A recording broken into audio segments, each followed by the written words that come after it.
Bonjour Elisabeth.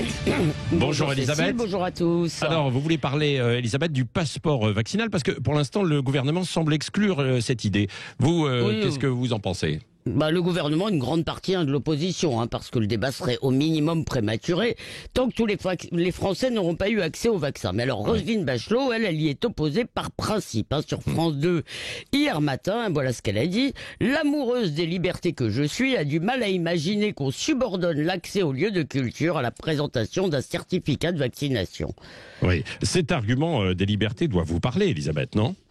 Eh bien, en l'espèce, je le trouve totalement absurde, parce que l'amoureuse des libertés accepte la fermeture totale des lieux de culture, mais pas leur réouverture sous condition, à les comprendre.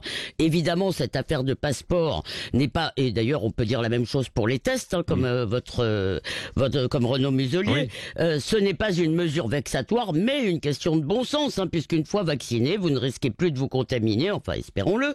Donc, vous pouvez aller au cinéma ou au restaurant sans risque. Du reste, beaucoup de pays exigent ce certificat à l'entrée, comme aujourd'hui. Est-ce qu'il est liberticide, cher Patrick, de se vacciner contre le choléra pour aller en Afrique? Je vous laisse juger. Oui. En réalité, il serait beaucoup plus liberticide de rendre le vaccin obligatoire. Or là, avec si on adoptait ce passeport, eh bien chacun conserverait sa liberté de choix. Vous pouvez ne pas vous vacciner, mais vous subirez des restrictions prolongées. Oui. Pourquoi le gouvernement y est-il opposé ?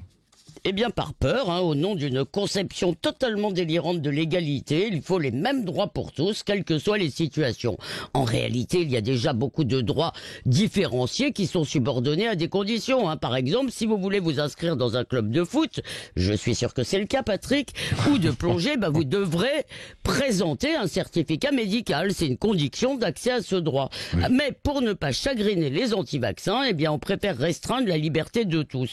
Alors moi j'aimerais savoir, est-ce que ces anti-vaccins se porteront beaucoup plus mal si leurs concitoyens qui, eux, veulent se vacciner peuvent aller au restaurant ou au cinéma. C'est une question de justice, me dit-on. Cela revient en fait à soumettre une partie des Français au chantage de l'autre partie. Puisque je suis malheureux, il faut que tout le monde le soit. Ce n'est pas de l'universalisme, comme on nous le dit, c'est de l'égalitarisme. Et vraiment, ce n'est pas ce que nous avons de mieux. Bon, merci. Le regard libre, comme chaque matin, d'Elisabeth Lévy, donc, qui est favorable à un passeport vaccinal. Elle nous l'a expliqué pourquoi chaque matin, Elisabeth. Donc à 8h15. Moi, je suis plutôt baby-foot, vous savez, à mon âge, que foot maintenant. Alors, je crois qu'il n'y a pas de certificat médical pour le baby-foot. Oh, si, parce que, attendez, si, vous êtes prêts, vous pouvez en plus crier autour d'un baby, etc. Il croit qu'il y a une stratégie comme au foot. Il pense que les joueurs peuvent se déplacer. Laissez-le dans son truc, Elisabeth. On vous retrouve lundi.